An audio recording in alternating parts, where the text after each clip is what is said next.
Por su presencia hoy, agradecemos la presencia de la prensa, ni más ni menos que hoy en el Día del Periodista, y anticipar de alguna manera. Primero vamos a tratar de ver cómo ubicamos esto, que de por sí me va a limitar en el movimiento, porque me voy a poder mover hasta lo que me da el cable. Que son como 2 o 3 metros, pero vamos. Bueno, perfecto. Bueno. En principio nosotros hoy nos hemos propuesto tratar de generar un diagnóstico certero de la coyuntura económico y financiera, un tema para nada sencillo, sobre todo en contextos difíciles como el que estamos transitando, por lo menos esa es nuestra mirada, y con una profusión de insumos permanentemente que nos brindan los distintos medios de comunicación, que en temas tan tal vez complejos como la economía o la finanza se hace un poco difícil de comprender.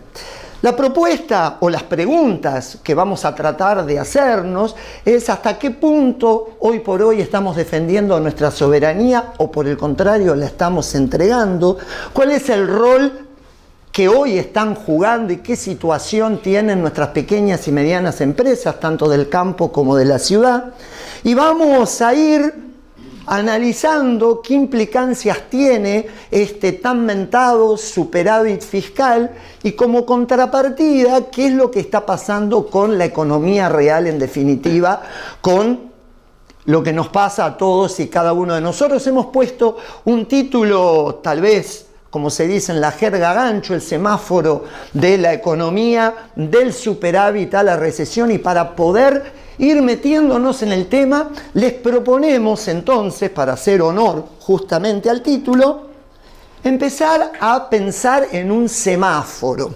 Y como nosotros desde el movimiento cooperativo tenemos siempre la actitud proactiva, en donde tratamos siempre de ver primero el vaso medio lleno, vamos a empezar por los verdes.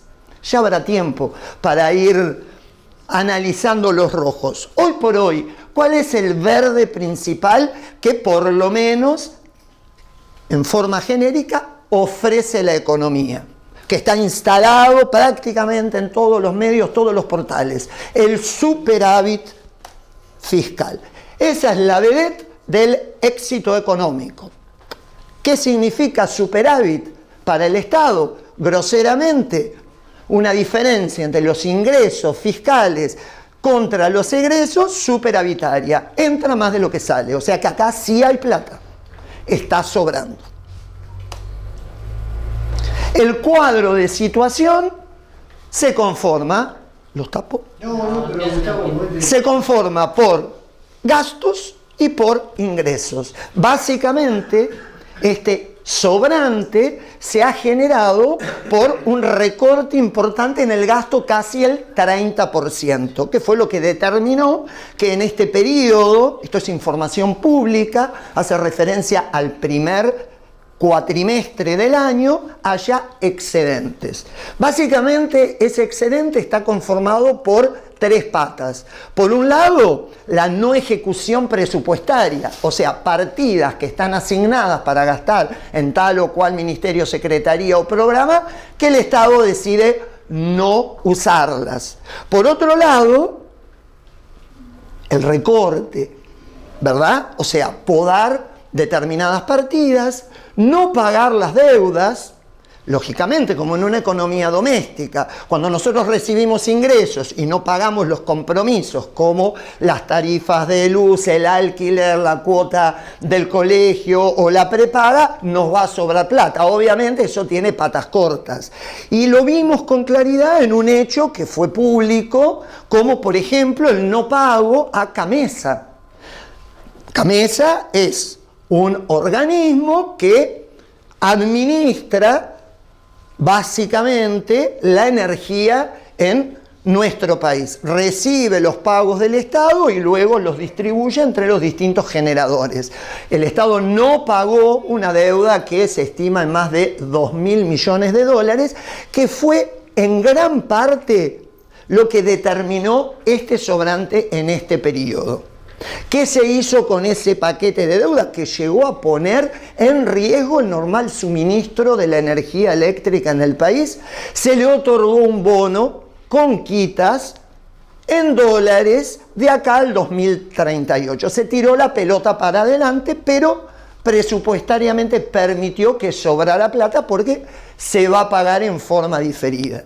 Y el otro concepto que permite el achique del gasto está relacionado con un electrodoméstico que en la mayoría de las casas seguramente hay y que es ni más ni menos que la licuadora. ¿A qué me refiero? La licuación de determinadas partidas que se genera a partir de la gran diferencia entre el precio de los productos y servicios que habitualmente consumimos contra el nivel de los ingresos.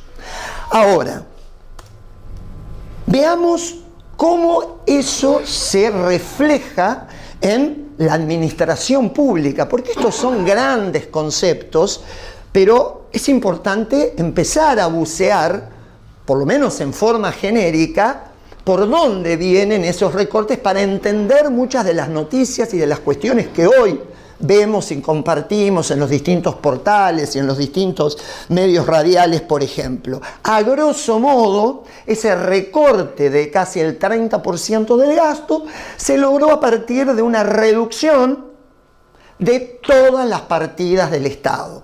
Programas sociales de salud, de ciencia, tecnología. Hay un solo concepto que no entró dentro de esta lista de recortes y que son los servicios de la deuda.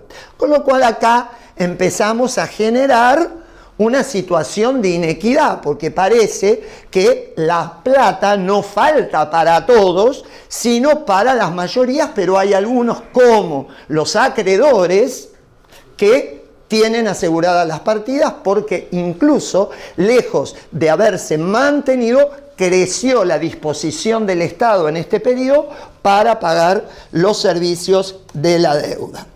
Veamos rápidamente algunos ejemplos para visualizar cómo, por ejemplo, en el área de desarrollo social, todas las partidas tuvieron signo negativo. ¿Qué es lo que se ejecutó? La diferencia entre el número que está indicado allí y el 100. Economía social, políticas alimentarias, comedores comunitarios, ejecución 50%. Esto explica o da sustento a muchas de las noticias que cada uno de nosotros venimos percibiendo, escuchando, cada cual desde un posicionamiento particular. Más allá de la concepción ideológica, política, hay hechos que ofrece la realidad política que tienen su correlato en la economía. Nosotros nos proponemos abordar la coyuntura desde la información pública y de los datos. Como habitualmente se dice, vamos a apuntar a los datos y no al relato. En materia de ciencia, investigación y tecnología, un tema que está sobre la mesa, lo vimos con claridad, más allá de la intensidad que puede haber tenido en distintas localidades, la Marcha Federal por la Educación Pública, en donde hay un gran componente vinculado con la investigación que se desarrolla desde las universidades públicas, o situaciones vinculadas con el CONICET, con el INTI, que de hecho fue noticia en estos últimos días a partir del anuncio del despido, la desvinculación de 1.000 trabajadores. ¿Es poco o es mucho 1.000 trabajadores? Un trabajador que se queda sin trabajo es un problema no solamente, por lo menos de acuerdo a nuestra mirada, por cuestiones que hacen a la dignidad y a cuestiones profundas y sociales, sino porque es un consumidor menos. Ya después vamos a analizar este vínculo entre la situación del trabajo y la evolución de la economía. Y decíamos que esos 1.000 trabajadores que van a ser desvinculados, que casualmente no son, tal vez por una percepción generalizada, ese perfil del empleado público que en su momento Gasalla, para aquellos que se acuerdan, representó también, sino que en este caso estamos hablando de científicos, de investigadores, de técnicos, sobre una dotación de 3.000 que tiene el país. El organismo tiene 62 centros a lo largo y a lo ancho del país. La tercera parte queda desvinculada y por eso fue noticia los reclamos de este sector en defensa de la conservación de los puestos de trabajo y fundamentalmente de la soberanía en materia de investigación y desarrollo. Tomemos otro tema relacionado con la salud. Vemos sistemáticamente todos rojos, ninguno avanza con verde hacia el otro lado, y tomo en particular el ejemplo de este 100% del desarrollo de los laboratorios de producción pública porque se vincula con cuestiones netamente de soberanía, porque como contrapartida de la ausencia de un Estado desarrollando desde lo nacional sus medicamentos, ¿qué tenemos? El avance de las patentes de los laboratorios privados. Y terminamos con, de alguna manera, la vedette del recorte del gasto público vinculado con la obra pública, en donde efectivamente tenemos varios 100%, cero obra pública. Y esto no es un tema macroeconómico porque repercute en las localidades, en donde más temprano que tarde la terminación de esas rutas, de esos puentes, de esas obras de infraestructura no van a terminar apareciendo, más allá de cómo después termine desenvolviéndose la situación. Hoy por hoy, al corte de los primeros 5 meses de esta nueva gestión, ejecución prácticamente en un 100% abajo para todos los casos. Tomemos un ejemplo, una foto del mes de abril. Nosotros lo que vimos fue un promedio. 26% es el recorte de las jubilaciones, que se dio básicamente por licuación, porque no ha habido ajuste, más allá de lo que suceda de acá en más, con las pautas de ajuste jubilatorias, pero en este periodo de 5 meses no ha habido ajustes en relación con los niveles de inflación y determinó en definitiva que en la foto de abril la pérdida sea del 26%, obra pública el 78%. En síntesis, vemos un éxito macroeconómico como es el superávit, que en toda economía constituye un aspecto positivo, porque en la medida que los estados puedan generar excedentes, tienen más capacidad para satisfacer necesidades de la gente en materia de salud, de educación. Sin embargo, cuando vemos en definitiva cuál fue la contrapartida, quién soportó ese recorte, nos encontramos que los llamados gastos de capital, lo que habitualmente se conoce como obra pública, y los jubilados y los pensionados fueron los que se llevaron la mayor porción de ese ajuste. Estos son en definitiva los que cargaron sobre sus hombros el recorte del Estado. Y esto es inocente, esto genera o no genera impacto sobre lo que nosotros llamamos economía real, o sea, en la vida de los que trabajamos, de los que damos trabajo, de los que producimos, de los que invertimos. Ustedes saben que no está desacoplado y hay una relación directa entre estos recortes y lo que le pasa a tantísimos productores, tanto del campo como de la ciudad, como comerciantes. Porque, en definitiva, este recorte termina derramando en un cuadro de situación que podríamos caracterizar por la caída de consumo, el desplome de las ventas, el colapso de la actividad industrial, un menor uso de la capacidad instalada en nuestras industrias, y un correlato que se hizo público, sin ir más lejos, hace un par de días, informado por la Universidad Católica Argentina, de un 55,5% de la población debajo de la línea de pobreza. ¿Qué significa? Que los ingresos no son suficientes para cubrir las necesidades de una canasta básica total. Cuando hablamos de indigencia, esos recursos no son suficientes para cubrir las necesidades básicas alimentarias. De eso hablamos cuando nos referimos a pobreza y a indigencia. ¿Este es un tema nuevo? No, porque de hecho nosotros como país venimos desde hace tiempo sosteniendo una enorme cantidad de trabajadores formales en relación de dependencia que estaban y están debajo de la línea de pobreza. Claro, lo que pasa es que hoy visualizar que 25 millones de argentinos están debajo de la línea de pobreza son señales que deberían generar alarmas. Digo, más allá de la situación puntual que cada uno de nosotros podamos tener. Porque convivir en una sociedad con este nivel de pobreza, más allá de la prosperidad que yo pueda tener en mi rubro o en mi comunidad, que lo celebramos y en buena hora, sabemos que genera una conflictividad social que más temprano que tarde termina repercutiendo. Porque además, estos ítems están íntimamente vinculados con el funcionamiento del mercado. Y más allá de la incursión en el comercio exterior de tantísimas empresas, ni que hablar en el marco de la actividad agropecuaria, estamos de hecho en la zona núcleo y gran parte de los productores están de alguna manera tal vez desacoplados de la realidad del mercado interno porque está la mirada puesta en lo que pase con la posibilidad de exportar los productos. Pero ¿qué sucede?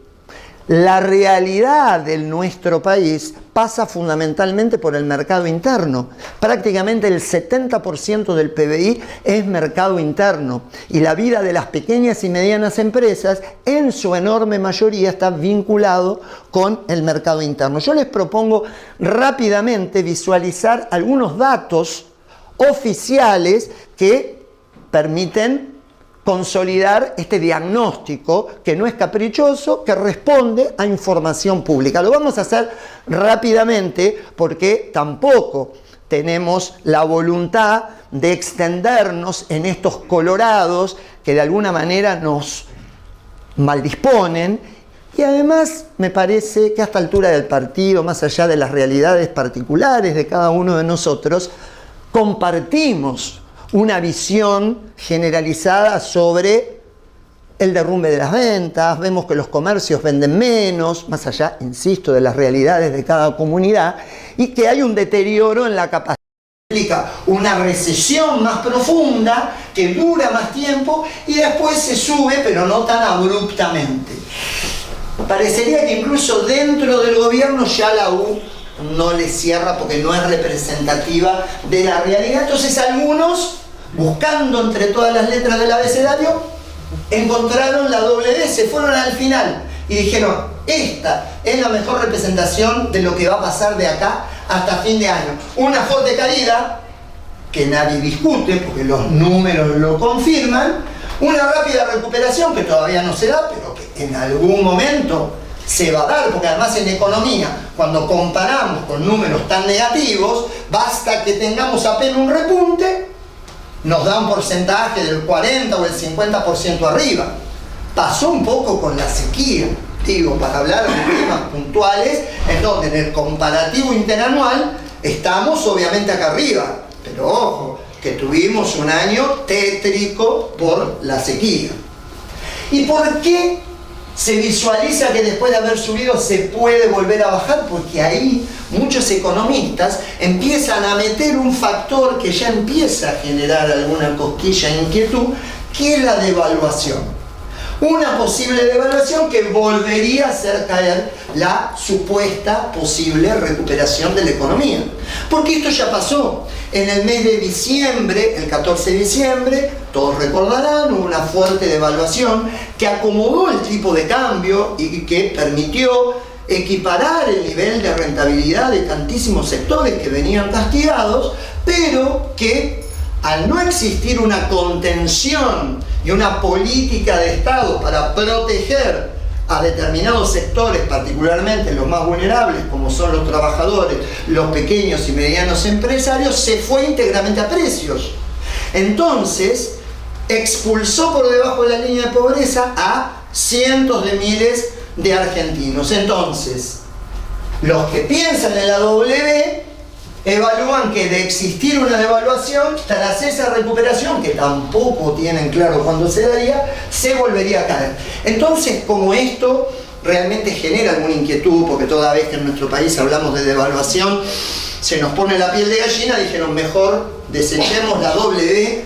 Es más, obviemos las letras del abecedario y tratemos de buscar alguna marca comercial que sea representativa, tratemos de apuntar al deporte, y ahí apareció la pipa de Nike, que representa de manera genuina cuál puede ser la evolución de la economía en los próximos meses. Primero, ya se cambió el color, ya no está más en rojo, está del mismo color que vino el compañero hoy vestido. ¿Dónde está? Lo perdí, de negro, ahí, pero te veo de camisa clarita, no me sirve para la comparación. Ahí está. Porque el negro representa de forma más intensa la situación recesiva, esta panza profunda, y después una recuperación que sería muy leve y lenta. Pero parece que han tenido alguna disputa con la empresa que le pedía el pago de regalías a los economistas o al propio gobierno, entonces dijeron, salgamos de esta, volvamos a la letra del abecedario que es nuestra, la lengua española la manejamos nosotros, no tenemos que pagar regalías, usemos la L. Y ahí yo particularmente como charlista hice agua porque, por lo menos hasta el día de hoy en Pergamino, no logré entender o visualizar dónde está la recuperación, porque yo veo una fuerte caída y me dicen que la pata de la L, que va plana, plana, plana, es la recuperación. Salvo que esto después de la pantalla en algún momento haga la curvita para arriba, yo no lo veo. En síntesis, y más allá de la chanza, que la trajimos a propósito porque estas son alternativas que se manejan en el libreto de un montón de programas televisivos, en notas de opinión, incluso de analistas económicos, lo que nos refleja es el nivel de incertidumbre que todos los economistas y todas las gremiales empresarias de los sectores que agrupan a sectores productivos tenemos con respecto a la evolución de la economía. No tenemos claridad sobre el devenir de cómo va a evolucionar la economía y en qué momento van a empezar a repuntar las actividades económicas.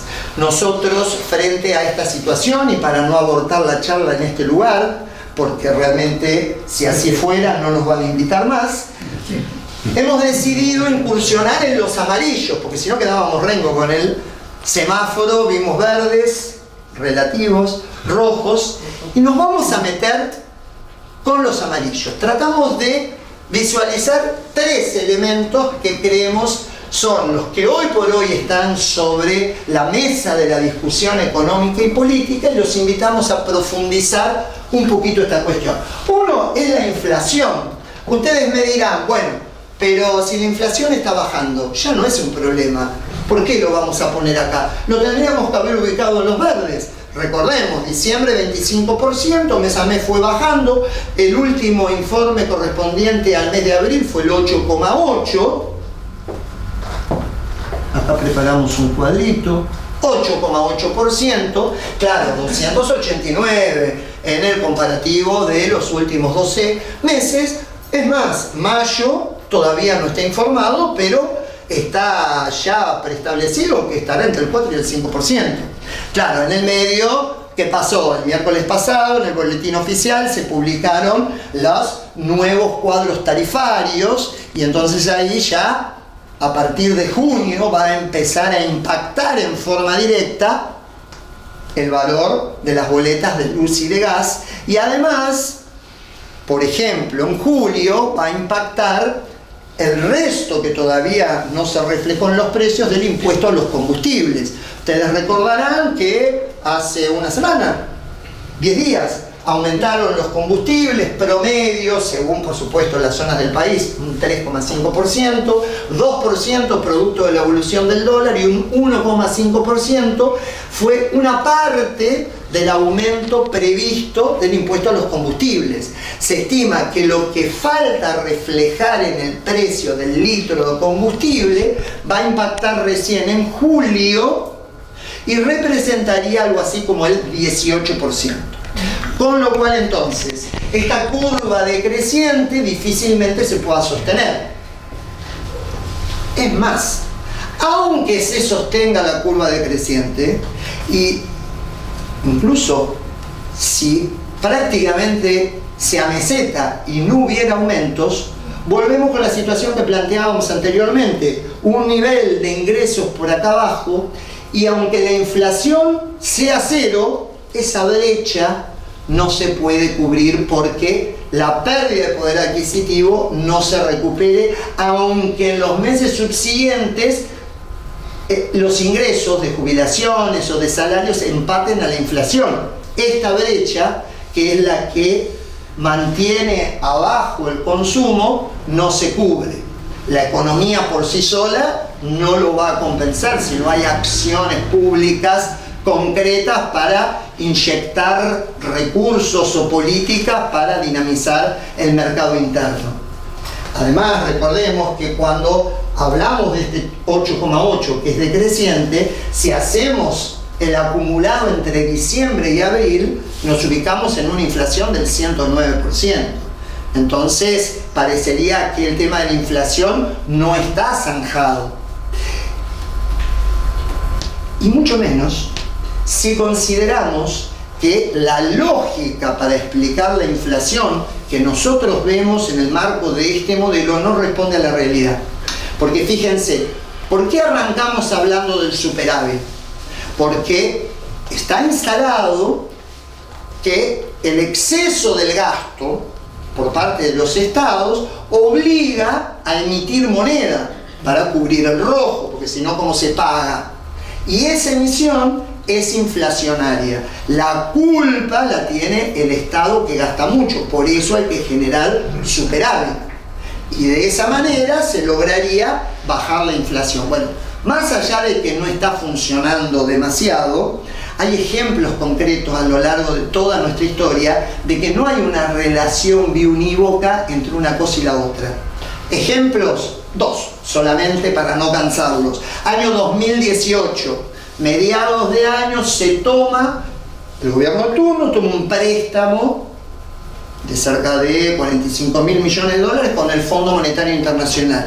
¿Qué exige el fondo? Emisión cero, gasto cero. Ustedes recordarán, la consigna era gasto cero, emisión cero, y se cumplió. Y sin embargo tuvimos una inflación galopante.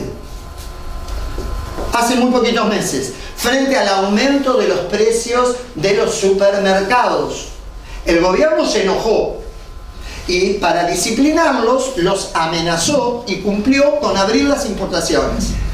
Abrir el grifo de las importaciones de productos alimenticios para que compitan con los precios de Carrefour, de Coto, que se estaban abusando.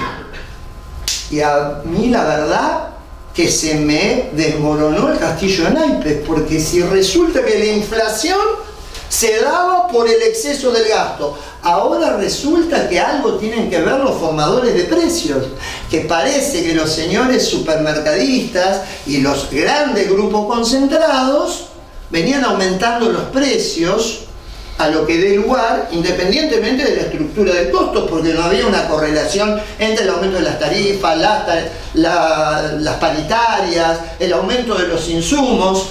Evidentemente era pura voracidad, con la idea de maximizar las utilidades, que dicho sea de paso, se verifica en el rubro utilidades de los balances que periódicamente presentan en forma trimestral en la Comisión Nacional de Valores. Entonces acá empezamos a descubrir que el problema de la inflación sigue existiendo más allá de los números que puedo ofrecer, con las tensiones que se van a dar por lo que explicamos a partir del mes de junio en adelante, porque las recetas que se aplican para combatir la inflación parten de un diagnóstico equivocado. Nosotros estamos convencidos, y el Fondo Monetario Internacional está de acuerdo con nosotros, que el origen de la inflación en la Argentina es multicausal. Entonces hay un montón de cuestiones que determinan que los precios aumenten. ¿Cuáles? Las expectativas. Se habla de la espiralización de la inflación, de aumentar por las dudas para cubrirme, porque total, como sabemos que los precios siempre aumentan, entonces yo aumento primero por las dudas. O el rol de aquellos grupos concentrados que tienen ese poder de fuego para fijar los precios a lo que dé lugar. ¿Y cómo se disciplina esa situación? A través, y esto funciona acá y en todos los países del mundo, a través de un Estado que ponga reglas de juego, que los discipline, los encorsete para aflojar con los abusos de posición dominante y administrar la economía de una manera más armónica. Es más, para cerrar este tema, yo me atrevería a decir que aunque tuviéramos inflación cero, la contrapartida sería la paz de los cementerios, emulando a Tato Bores. Porque no aumenten los precios, vamos a tener mayor consumo. Es más, si visualizamos qué es lo que pasó en Europa hace no tantos años, el problema no era la inflación, sino la deflación, que los precios bajaban, no había consumo. Y los bancos, nosotros hoy estamos en un banco, no recibían depósitos de los ahorristas. Y si un ahorrista que tenía exceso de euros quería depositarlo, el banco le cobraba, no le pagaba intereses, le cobraba porque quería que ese dinero esté en el mercado, porque de esa manera dinamizaba el consumo. Entonces, ojo con este tema de la inflación, sigue siendo un problema que no está resuelto, porque como nosotros siempre decimos, la inflación es como la fiebre de la enfermedad, es simplemente un síntoma. Entonces, no es el problema o la enfermedad, es una demostración. El problema está por otro lado y es ahí donde deberíamos atacar. Vayamos con la segunda alarma que hemos elegido para hoy, que está vinculado con un tema que hoy por hoy está en todos los diarios. El posible levantamiento del cepo. ¿Qué es el cepo? Un conjunto, el cepo es una frase inventada para generar una intencionalidad o un efecto en el otro, pensándolo como un aspecto negativo. Es un conjunto de regulaciones que le permite a los estados administrar un recurso estratégico clave que son las divisas. Porque nosotros, como Alemania, como cualquier país de Latinoamérica, Italia, no tenemos la maquinita de los dólares como tienen en Estados Unidos. Y la única forma de hacernos de dólares es a través del comercio exterior, exportando más de lo que importamos. Ustedes me dirán, bueno, también podemos obtener dólares tomando los prestados. Sí, por supuesto, obvio, resuelve la coyuntura, pero si se toma prestado hay que devolverlo. Entonces no es una fuente genuina de dólares. Las medidas que adoptan los estados, que acá han denominado cepo, tratan justamente de cuidar ese recurso escaso. Hoy por hoy venimos escuchando, recientemente el miércoles pasado, creo en este famoso foro de economía que tuvo lugar en Parque Norte, en Buenos Aires, al presidente decir que estamos a 6 billones de pesos de salir del cepo. Y lo plantea como un aspecto positivo, porque hoy por hoy el cepo, según lo que se nos quiere hacer creer, es lo que impide que vengan las inversiones, que el país empiece a crecer y a desarrollarse. Por eso la intencionalidad de eliminar estas restricciones.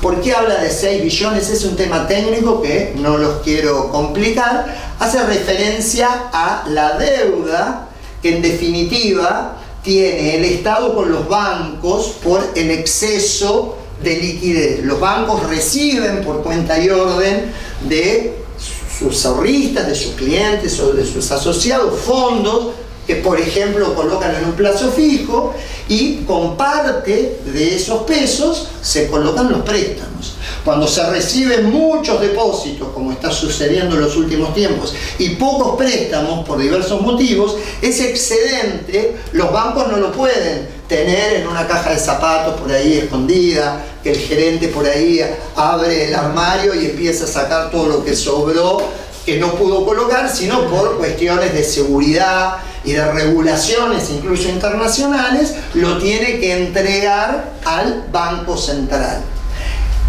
En función de la política de este gobierno se está generando una migración de esas letras, las famosas LELIQ, que luego se pasaron a pases pasivos.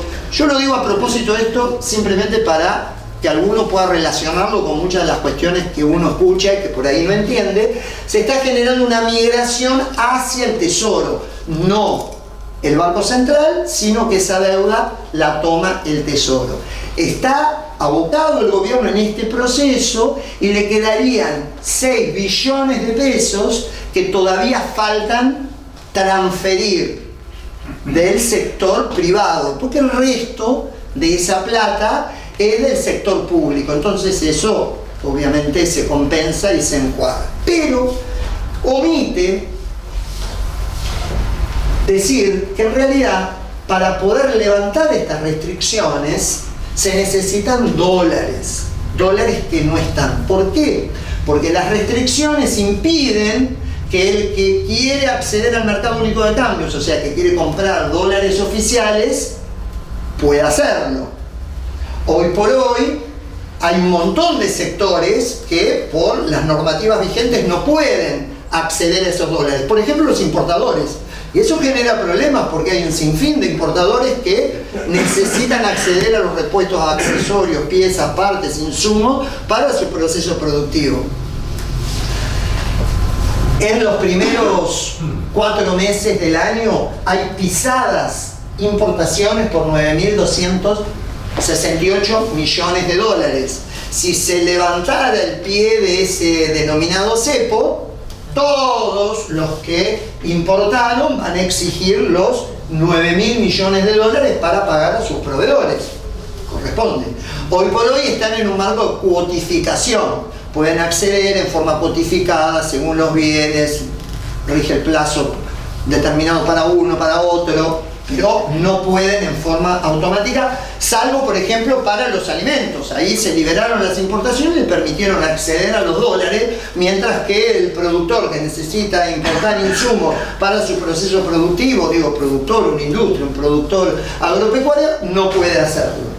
También hay dividendos retenidos, se estima por cerca de 5.000 millones de dólares, porque este cuadro de restricción para cuidar los dólares, que no es un invento de esta gestión, es un proceso que viene de gestiones anteriores, no les permite transferir, por ejemplo, a las subsidiarias de empresas del exterior, a sus casas matrices, la totalidad de los dividendos. Una parte podés transferir y otra parte tenés que reinvertir o dejarla acá.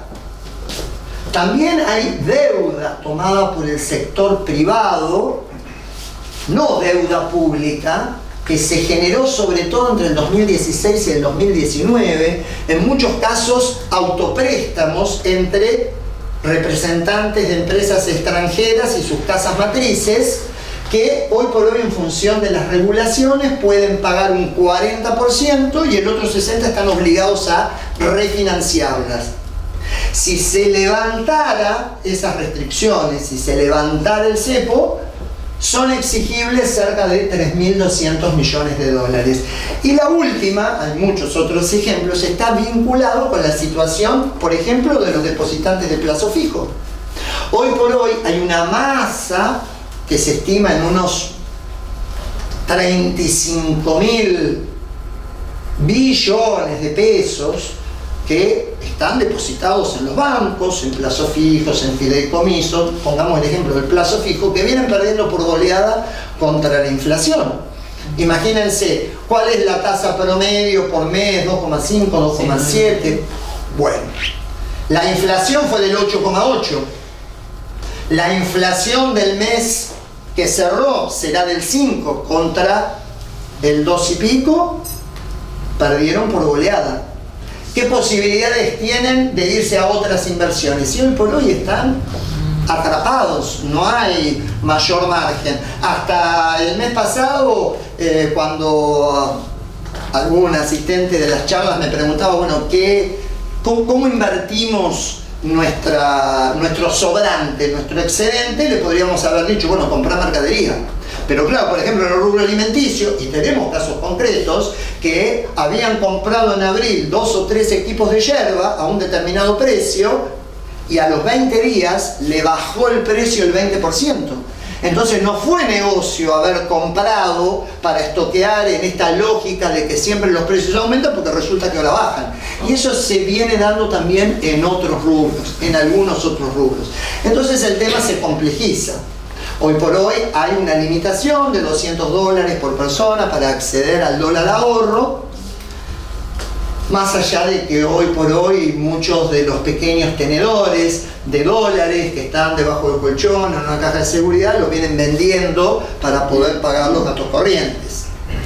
Lo cierto es que si no existieran las restricciones, seguramente gran parte de esos pesos que están en plazo fijo tratarían de buscar resguardo en el dólar. Entonces, digo, para desmitificar este concepto de que parece que pasado mañana salimos del cepo y que van a empezar todas las variables a repuntar y que se va a dar esa B corta, les cuento que de acuerdo a nuestra mirada, nuestra economía va a seguir siendo cepo dependiente. ¿Por qué? Porque no están los dólares. ¿Cuáles son los dólares que nos habían venido prometiendo? 15.000 millones del Fondo Monetario Internacional. Iban a venir no sé cuántos miles de millones de dólares de un fondo de capitales árabes y así ocurrió. Hoy por hoy no hay ningún elemento certero y confiable de que apunte a la posibilidad de que ingresen fondos frescos. Sin dólares no hay posibilidad de levantar las restricciones que dicho sea de paso manejan todos los países para cuidar obviamente sus monedas, tal vez otros países con menos exigencia porque el nuestro es un país especial donde obviamente la figura del dólar está instalada a diferencia de lo que pasa por ejemplo en Brasil. Muchos de ustedes han cruzado a Brasil y el dólar no existe y la gente no está con la mente puesta en el verde. Acá nosotros tenemos una economía bimonetaria en donde los alquileres o las ventas de las propiedades se venden en dólares, digo, más allá de los sectores que están vinculados, por supuesto, con el comercio exterior. Entonces, no hay posibilidad concreta de eliminar estas restricciones y ahí empezamos a meternos con un tema de perspectivas. Porque si la eliminación del cepo es una de las herramientas clave para poder iniciar el proceso de recuperación, lamento decirles que no hay posibilidad cierta de que se eliminen estas restricciones porque los dólares no están.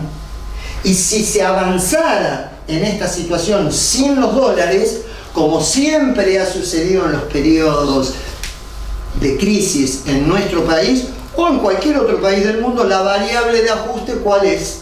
El tipo de cambio. Para nivelar las variables ante la falta de los dólares, el tipo de cambio, en cambio de valer 1.000, 1.000 y pico, tendrá que valer 2.000, 3.000 o lo que dé la ecuación de equilibrio en función de las demandas de los dólares que no están. Con lo cual, evidentemente, la eliminación del cepo es una ficción y una zanahoria para muchos inversores a los cuales se les viene proponiendo invertir porque el país es confiable. Hemos escuchado una frase que en realidad tiene ya algunas décadas: confíen en nosotros que no los vamos a defraudar. Frase textual, no quiero generar ninguna inclinación política, simplemente reflejar frases que son textuales de aquellos que tienen responsabilidades públicas. Esto fue, insisto, el miércoles pasado. Esto no quiere decir que no existan tensiones con el tipo de cambio, porque a ver, el gobierno está exigido y tiene urgencia por acumular dólares para cumplir con las exigencias del Fondo Monetario Internacional y para atender los compromisos incluso que se vienen de acá a fin de año. Hay compromisos de pago con organismos financieros internacionales por cerca de 4.600 millones de dólares. Este mes de junio y julio vencen 5.000 millones de dólares del swap de monedas con China, que es una partida que se venía renovando automáticamente, pero como pasaron cosas y hubo insultos cruzados para el gobierno de China, se suspendieron las obras hidroeléctricas en la Patagonia, los chinos parece que están bastante enojados y pese a las visitas diplomáticas que generó la canciller últimamente, parecería que esta cultura milenaria viene siendo un poco rencorosa y todo indicaría que no renovaría el swap. Entonces tenemos ya 5.000 millones de dólares con China, 4.600 millones de dólares de obligaciones tomadas con los famosos bonistas privados y cuotas del Fondo Monetario Internacional. Entonces, hay necesidad de acumular dólares y hoy por hoy las expectativas que estaban cifradas en la recaudación de la cosecha gruesa no está dando sus resultados. De hecho, la cosecha no aparece precisamente porque ha habido un deterioro en el tipo de cambio que se pulverizó por efecto de la inflación. Y en el medio el productor tiene costos crecientes de todos sus insumos, porque padece aumento de los alquileres, aumento de las tarifas y aumento de los insumos. Muchos insumos, por no decir la mayoría, que están provistos por un puñado de proveedores monopólicos u oligopólicos que fijan, como en los alimentos, el precio a gusto y piacere, incluso a diferencia de el precio que tienen esos mismos productos en Brasil o en China. Pero como hay limitaciones para importar y como además generan un lobby para que en la práctica existan barreras para que ese productor industrial pueda acceder a un mejor precio del mismo producto, pensemos en chapas de acero, de China o de Brasil, en la práctica tiene que pagar lo que le pide el proveedor local. Entonces ese productor está en una ecuación complicada en donde el tipo de cambio no le sirve, y si puede aguantar lo va a hacer, porque además viene teniendo expectativas de que pueda haber correcciones en el tipo de cambio. Por esto que decíamos, que el país necesita dólares imperiosamente. Es más, para pretender el desembolso, aunque fuera meramente una ilusión, de los 15.000 millones de dólares del Fondo Monetario Internacional, hay que cumplir con las metas, hay que cumplir con las exigencias. Una de esas exigencias es la acumulación de dólares. Entonces, ¿cuál es nuestra visión? Seguramente va a haber una aceleración en la corrección en el tipo de cambio, que pasará por devaluaciones que irán más allá del 2%, que es lo que se viene dando mensualmente. Se acelerará ese ritmo, habrá que ver en qué porcentaje. Se ampliará el famoso blend, ese porcentaje que el productor recibe o tiene posibilidad de acceder al contado con liqui, que mejora el tipo de cambio, porque si no los dólares no van a aparecer. Y todo el esquema financiero que nosotros vemos armado por este modelo depende del ingreso de dólares, y dentro de esa exigencia los dólares de la cosecha son fundamentales, y como el sector lo sabe y conoce las necesidades que tiene el gobierno, obviamente que especula o espera hasta tanto se verifique una posible corrección en el tipo de cambio, porque además la cotización internacional no ha sido muy favorable. Entonces es lógico que pretenda compensar ese menor precio que en los últimos tiempos se ha registrado internacionalmente con un mejor tipo de cambio. Este es el brete y las tensiones cambiarias que nosotros vemos. Y el último tema, que nos parece absolutamente central, está vinculado con un régimen que está metido como caballo de Troya dentro de la ley bases y principios que hoy se está discutiendo en el Congreso. Una ley que tiene media sanción en la Cámara de Diputados y que se está discutiendo hoy por hoy en el Senado. Tiene ya el visto bueno de las comisiones. Teóricamente se reuniría en plenario la semana que viene el Senado. ¿Y qué es el famoso RIGI? ¿Alguno de ustedes, yo sé que vos sí, escuchó hablar del RIGI? Bien, los invito a profundizar un poquito de qué se trata, de sumar algunos elementos a lo que ustedes ya pueden conocer, o ampliarlos, o directamente presentarles a este régimen para aquellos que no lo conocen. RIGI es régimen de incentivo a las grandes inversiones. En realidad oculta, a nuestro entender, una pérdida de soberanía nacional, entrega de recursos naturales y un jaque mate a las pymes. Es más, para la próxima charla voy a corregir este último ítem, voy a poner jaque mate a la producción nacional, porque esto afecta a los pequeños, a los medianos y a los grandes, sí, a los grandes productores, vinculados con la minería, con el sector agropecuario, con el sector pesquero. Y este término refleja además una política que parecería en nuestro país es histórica, esta intención de camuflar a través de lo semántico la importancia de las cuestiones. Porque frente a un régimen de incentivo a las grandes inversiones escondemos estos tres dramas. Detrás del término blue escondemos la ilegalidad del dólar. O a través del cepo escondemos genuinas regulaciones del mercado cambiario, o a través del término hidrovía pretendemos esconder el río Paraná y el río de la Plata. Esta terminología no es inocente. Ahora, veamos de qué se trata. En realidad es un conjunto de beneficios tributarios, cambiarios y aduaneros que tienen por objeto atraer inversiones. ¿Eso es bueno o es malo? Es bueno, porque el país necesita inversiones, tanto locales, lo vimos anteriormente, si bien, claro, parecería que con la mitad de los fierros sin usar, antes de que lleguen nuevas inversiones, seguramente van a tratar de usar lo que ya está instalado. Pero no hay duda que hoy por hoy la explotación de nuestros recursos naturales, donde está la mayor potencialidad de nuestro país, requiere el auxilio y la complementación de inversiones extranjeras, claro que sí. Y eso está muy bien. Ahora, ¿de qué inversiones y con qué beneficio?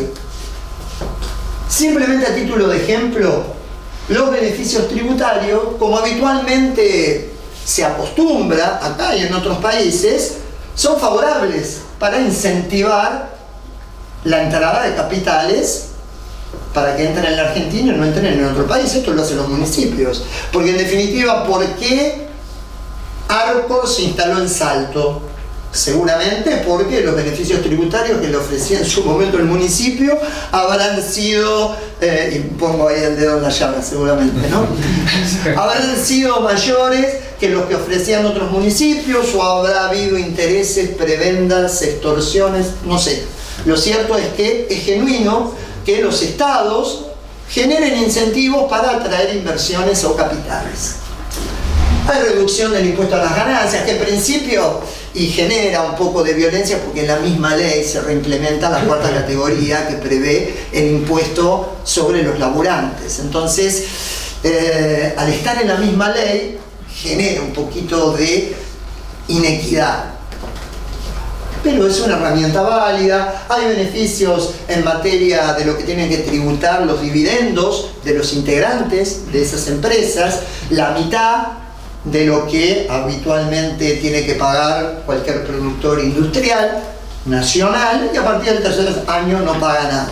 Hasta ahí, bueno, tragando así un poquito con dificultad, pero vamos por acá porque esto garantiza el ingreso de las inversiones. Claro, ya después empezamos a ver que las importaciones no pagarían derechos, claro, pero ¿cómo? Si el productor agropecuario, cuando tiene que importar insumos, tiene que pagar los derechos y tiene que pagar el impuesto país, que es el 17,5. Acá no pagarían el impuesto país, no pagan percepciones, no pagan retenciones impositivas y no pagan derechos. Bueno, pero sí pagan derechos de exportación, como cualquier hijo de vecino, ¿no? Tampoco pagan derechos de exportación. O sea que una multinacional que traiga capitales por más de 200 millones de dólares para poder acceder a este programa, puede explotar recursos pesqueros, litio, cobre, puede explotar los campos argentinos sin pagar derechos de exportación. Bueno, ustedes me dirán, bueno, pero son capitales que ingresan, que apalancan el desarrollo, lo necesita el país, decíamos que necesitamos dólares. Bueno, lamento defraudarlos, porque resulta que a partir del tercer año están eximidos de ingresar los dólares. O sea, salen los recursos, el petróleo, el cereal, el pescado, y no ingresan los dólares. Entonces acá ya empezamos a tener incluso algunas contradicciones, porque si necesitamos dólares, necesitamos acumular para poder cumplir con las exigencias del Fondo Monetario Internacional para que nos preste la plata, para que podamos levantar el cepo, y cuando levantemos el cepo, de golpe empiecen a florecer todas las flores y esto sea un vergel, esas exportaciones no tienen obligación de ingresar las divisas. Bueno, está bien, hasta acá lo admitimos porque van a ingresar dólares, o sea, lo soportan, podemos negociar. ¿Por qué? Porque van a ingresar más de 200 millones de dólares por cada emprendimiento. Los estudios más serios consideran que de acá al 2030 implicaría el ingreso de 65 mil millones de dólares. Fantástico, se nos acabaron todos los problemas. ¿Saben qué les voy a decir? Que eso es una ficción. ¿Por qué? Porque en el marco de la desregulación de toda la economía que se consolidó en el decreto 70 del 2023 del año pasado, más las desregulaciones que prevé la ley bases, no están obligados a ingresar los dólares por el Banco Central. Entonces, no acumularían reservas. Y si no ingresan por el Banco Central, ¿por dónde ingresan? Ingresan en negro. El Banco Central es un convidado de piedra, con lo cual no tendríamos chance de demostrarle al Fondo Monetario que acumulamos reservas, ni tampoco tendríamos la chance como Estado de apalancar con esas reservas procesos de impulso productivo. Y entonces, ¿qué nos deja el país? Porque se nos van los recursos, no ingresan los dólares, y el Estado tampoco recauda. Pero entonces ya empiezo a no entender. Porque si el objetivo era tener un superávit fiscal, que implica reducir el gasto, pero claro, no podemos reducirlo infinitamente, porque al jubilado le podemos podar el 30%, el 40%, el 50%, pero algo hay que pagarle. Y el Estado, para funcionar mínimamente, alguno tiene que atender el teléfono. Entonces, en este marco es necesario que los ingresos del Estado se mantengan, que es un tema dificultoso, porque ustedes saben que el ajuste siempre se muerde la cola. Porque ustedes lo vieron en el primer gráfico, vieron que había una caída del 29% del gasto, pero también bajaban los ingresos. Porque cuando baja el gasto, como impacta en la economía real y por eso los rojos, el Estado recauda menos. Cuando hay menos actividad económica, se recauda menos IVA, menos impuesto a las ganancias, menos impuesto al débito crédito bancario, etc. Entonces, ojo con eso, porque no hay forma de tener equilibrio, porque bajamos el gasto, pero no bajan los ingresos, tenemos que seguir bajando el gasto. ¿Hasta dónde? Pero como si esto fuera poco, acá el Estado no recauda, porque se baja 10 puntos el impuesto a las ganancias, pero además podemos imputar contra el impuesto a las ganancias la totalidad del impuesto al débito crédito bancario, el impuesto al valor agregado. Entonces el Estado no recauda y atenta contra un principio básico que a nosotros nos enseñaron, que el Estado tenía que tener sobrante, pero si sacrifica ingresos, ¿cómo le va a sobrar? Ahora ustedes dirán, bueno, esto es transitorio, porque todo es evolución en la economía, como decíamos, nada dura 100 años, hoy está una gestión, mañana está la otra, no importa el signo político, si la comunidad considera que esto es perjudicial, lo cambia. No vamos a poder, porque la propia ley que se está discutiendo y que tiene media sanción y que en principio se aprobaría en general y con alguna cosmética seguramente se aprueba, prevé una estabilidad por 30 años. Por 30 años esto no se puede tocar, no hay forma. Y además violenta la potestad de las provincias y de los municipios, que no pueden aplicar ningún gravamen, tasa de ningún tipo durante 30 años. O sea, provincias mineras que no van a poder implementar ningún gravamen adicional ni tasa por ningún concepto. Un tema complicado que es inconstitucional, porque en realidad los recursos son de las provincias y no son de la nación. Y en este caso las provincias y los municipios serían convidados de piedra. Pero además con un agravante, porque no solamente no se puede modificar por 30 años, sino que si hay alguna disputa legal, es lógica, todos en algún momento tuvimos algún juicio laboral, un juicio, una disputa comercial, no la vamos a resolver en jurisdicción nacional, tenemos que ir afuera. ¿A dónde? Al CIADI, que es el tribunal arbitral del Banco Mundial. ¿Es justicia extranjera? No, no es la justicia de los Estados Unidos. En la justicia de Estados Unidos tenemos algunos temitas dando vuelta, se sustanciaron juicios contra los fondos buitres, que finalmente pagamos, y hoy por hoy hay un juicio en el marco de la nacionalización del 51% de YPF, 16.000 millones de dólares, que en algún momento habrá que negociar o pagar. Eso está sustanciado en los tribunales de Nueva York. Acá se trata del CIADI, es justicia privada. La lleva adelante árbitros. ¿Quiénes son los árbitros? Generalmente son los mismos abogados, no lo decimos en forma insidiosa, es absolutamente objetivo, de los mismos estudios jurídicos que asesoran a las empresas que demandan, que están trajeados, camisa corbata, en el estudio jurídico, siguen con esa vestimenta, van al CIADI, se ponen la toga y fallan en contra de los países. Sistemáticamente fallan en contra de los países soberanos. Y esos países no pueden reclamarle a nadie porque no está previsto ningún tribunal de alzada. No hay una cámara de apelación. Lo que resuelve el CIADI es cosa juzgada.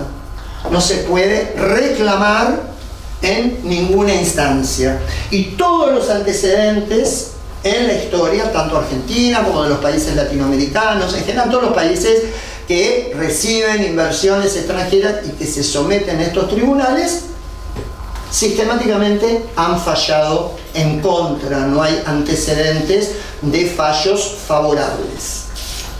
Ustedes me dirán, bueno, terminemos acá, porque bueno, tenía alguna noción, ahora ya conozco un poco más, voy a salir corriendo para abrazar el Congreso y pedirle a nuestros legisladores que por favor no voten esta aberración, porque en realidad no la conocíamos, nos engañaron, porque todos creíamos que estábamos discutiendo las privatizaciones, la reforma laboral, la reforma del Estado, temas no menores, pero de este tema yo no estaba enterado.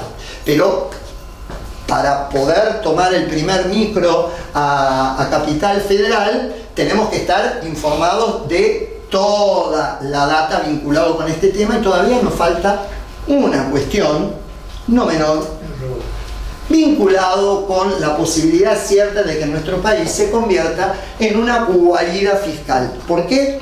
Porque no hay absolutamente ninguna exigencia de trazabilidad o de legalidad de los capitales que entrarían bajo este régimen.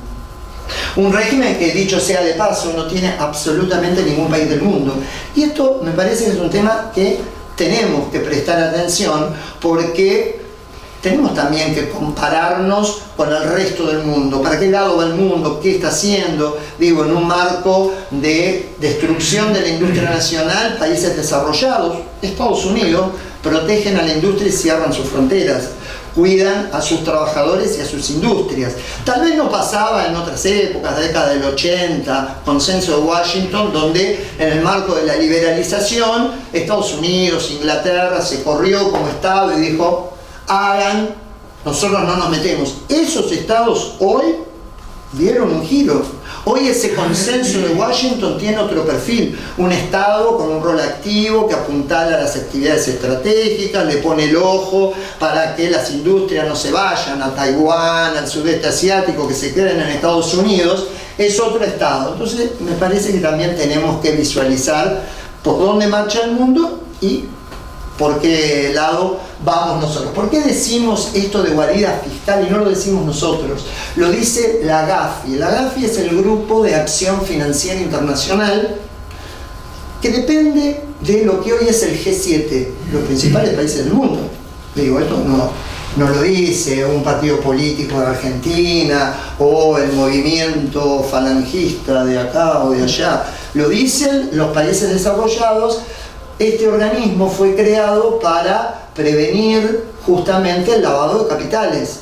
Porque, a ver, recordemos, los grandes países, las grandes potencias se ven afectadas por el lavado de capitales porque son fondos que se canalizan en los paraísos fiscales por los cuales los estados no recaudan. Entonces la ven pasar, es un problema gravísimo que tiene Europa, que tiene Estados Unidos, porque aspiran a que esos fondos que están depositados en los paraísos fiscales, en Gran Caimán o en los propios estados de los Estados Unidos, como Delaware, pero que están ocultos bajo tierra, forman parte de las arcas públicas de los Estados Unidos. Entonces hay una preocupación. Hace aproximadamente un mes y medio hubo una comunicación de parte de este organismo advirtiendo a las autoridades y a la comunidad de los riesgos que implica la aplicación de este régimen, porque no pide ninguna certificación de origen de capital y manifiesta que queda a expensas del ingreso de capitales, del narcotráfico, del tráfico de personas y del tráfico de armas. Insisto, esto no es letra mía, lo dice la Gafi, lo pueden googlear. Entonces, estamos frente a situaciones sumamente complejas que de alguna manera, como decíamos, demuestran también la inconsistencia o la contradicción con respecto a la voluntad de acumular divisas o sostener el superávit fiscal, y que obviamente complejizan la visión que podemos tener del devenir de la economía, porque si las inversiones que van a permitir el despegue del país son de este tipo, y me parece que como ciudadanos no nos termina de cerrar, porque además la veríamos pasar. En síntesis, para terminar, y volviendo un poquito a la metáfora del semáforo, nos parece que cuando llegamos a la bocacalle, todos sabemos que cuando está en verde tenemos el derecho de paso, y de hecho hay varias actividades que hoy por hoy están habilitadas para cruzar la bocacalle porque están en terreno verde, porque tienen la autorización de paso, porque son actividades prósperas y lo celebramos. Pero también nos encontramos con verdes que son tramposos, que tal vez por una cuestión de daltonismo creemos que están en verde cuando en realidad están en rojo. Éxitos que en definitiva no son tales, y corremos el riesgo de cruzar confiados y que del otro lado nos atropelle el que sí efectivamente tenía el paso.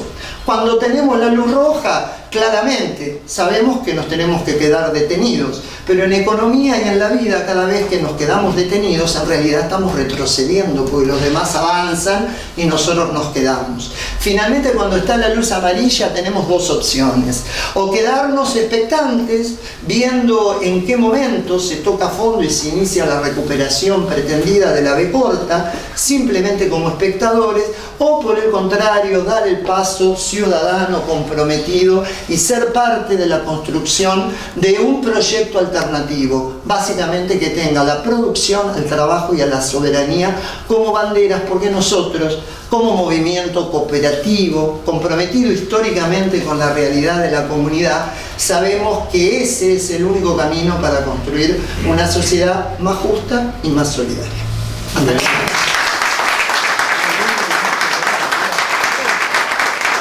Que creo que pertenecen al mismo campo. Previo a ese estancamiento del crecimiento, o pregunto también, ¿había crecimiento antes de las expectativas de las elecciones, por ejemplo, agosto, septiembre, octubre, algo así, del 2023? ¿Había crecimiento económico? Tengo algunas discusiones sobre eso y no sé cuáles son los datos en realidad. ¿Había crecimiento económico? Hablaba el gobierno anterior que había un, qué sé yo, que el de 2023